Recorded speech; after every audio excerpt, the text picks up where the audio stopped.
Okay, we are on chapter 12, and Edward is at the garbage dump, and it looks like a dog has found him. That's where we're going to start off. Edward did not have much time to savor the light, for the dog suddenly appeared above him, dark and shaggy, blocking his view. Edward was pulled out of the garbage by his ears, dropped, and then picked up again, this time around the middle, and shaken back and forth with a great deal of ferocity. The little dog growled deeply in its throat and then dropped Edward again and looked him in the eye. Edward stared back. "Hey, get out of here, you dog!" It was Ernest, king of garbages, and therefore king of the world. The dog grabbed Edward by his pink dress and took off running. That's mine! All garbages is mine!" Ernest shouted. "You come back here!" But the little dog did not stop. The sun was shining, and Edward felt exhilarated. Who, having known him before, would have thought he'd been so happy now, crusted over with garbage, wearing a dress, held in the slobbery mouth of a dog, and being chased by a madman? But he was happy. The dog ran and ran until they reached a railroad track. They crossed over the tracks, and there, underneath a scraggly tree in a circle of bushes, Edward was dropped in front of a large pair of feet. The dog began to bark. Edward looked up and saw the feet were attached to an enormous man with a long, dark beard. "What's this, Lucy?" said the man. He bent and picked up Edward. He held him firmly around the middle. "Lucy," said the man, I know how much you enjoy rabbit pie." Lucy barked. Yes, I know. Rabbit pie is a true delight, one of our pleasures of our existence." Lucy let out a hopeful yip. "And what do we have here? What you have so graciously delivered to me is definitely a rabbit, but the best chef in the world will be hard-pressed to make him into a pie." Lucy growled. Okay, so we're going to pause for a minute. Lucy is the dog that has found Edward, and she thinks that this rabbit is maybe a real rabbit because Lucy the dog likes to catch real rabbits. But the man says, we can't turn this into food because it's a stuffed rabbit. "This rabbit is made of china, girl." The man held Edward closer to him. They looked each other in the eye. "You're made of china, aren't you, Malone?" He gave Edward a playful shake. "You were some child's toy, am I right? And you have been separated somehow from the child who loves you." Edward felt again the sharp pain in his chest. He thought of Abilene. He saw the path leading up to her house on Egypt Street. He saw the dusk descending and Abilene running toward him. Yes, Abilene had loved him. "So, Malone," said the man. He cleared his throat. "You are lost, that is my guess. Lucy and I are lost, too." At the sound of her name, Lucy let out another yip. "Perhaps," said the man, "you would like to be lost with us. I have found it much more agreeable to be lost in the company of others. My name is Bull.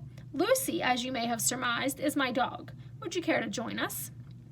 Bull waited for a moment, staring at Edward, and then, with his hand still firmly around Edward's waist, the man reached one enormous finger up and touched Edward's head from behind. He pushed it to look as if Edward were nodding his head in agreement.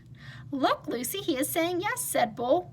"Malone has agreed to travel with us. Isn't that swell?" Lucy danced around Bull's feet, wagging her tail and barking, and so it was that Edward took to the road with a hobo and his dog. Okay, so that's the end of chapter 12.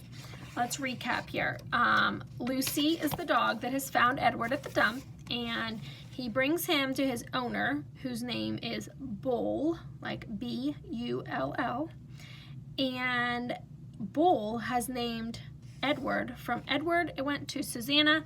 Now they're calling him Malone. So he's back to being a boy, and his name is Malone. I'm going to show you a picture of them for chapter 13. The last thing it said is that he is with a hobo and a dog. So a hobo is somebody who kind of just wanders around aimlessly. They don't have a real home. They're just going from place to place, and they kind of just do their own thing. So here is a picture of Bull, and on his back he has Malone. All right, chapter 13. They traveled on foot. They traveled in empty rail cars. They were always on the move. "But in truth," said Bull, "we are going nowhere. That, my friend, is the irony of our constant movement." So I'm going to pause about that. Irony is when you say something, but it actually maybe means something else, or something happens that you're not expecting, or like here they said they're traveling on foot and they're always moving somewhere, but actually he said the truth is they're not going anywhere. He has nowhere to be. It's not like he's traveling to visit somebody he knows, or he's traveling to visit a new place. They're just constantly moving, but he has nowhere that he really wants to go. So that is an example of what irony is.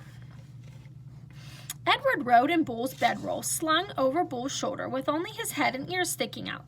Bull was always careful to position the rabbit so that he was not looking down or up, but was instead forever looking behind him at the road they had just traveled.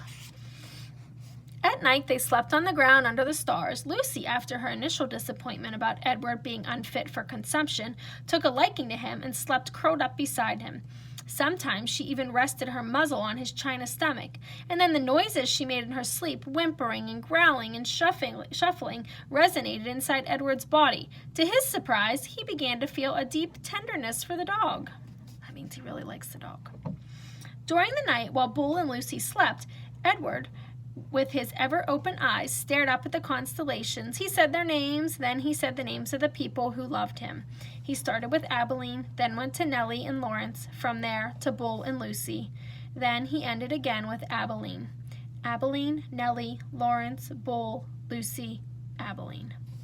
See, Edward told Pellegrina, I am not like the princess. I know about love. There were times, too, when Bull and Lucy gathered around a campfire with other hobos. Bull was a good storyteller, and even better singer. Sing for us, Bull, the men shouted. Bull sat with Lucy, leaning against his leg, and Edward balanced on his right knee, and he sang from somewhere deep inside himself. Just as Edward could feel Lucy's whimpers and growls resonate through his body at night, he could also feel the deep, sad sound of Bull's songs move through him. Edward thought it was Bull's song. Edward loved it when Bull sang. And he was grateful to Bull, too, for sensing that a dress was not the right kind of clothing for Edward. All right, I'm going to go back a page. I'm going to show you. Here they are sitting next to a campfire singing. So there's Bull and Malone. And Malone there, Edward, he still has that dress on.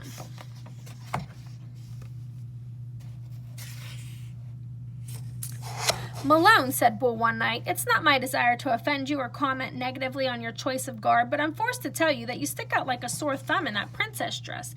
And also, again, with no wish to offend you, the dress has seen better days. Nellie's beautiful dress had not fared well at the dump or in the subsequent ramblings with Bull and Lucy. It was so torn and dirty and full of holes that it barely resembled a dress anymore. I have a solution, said Bull, and I hope that it meets with your approval.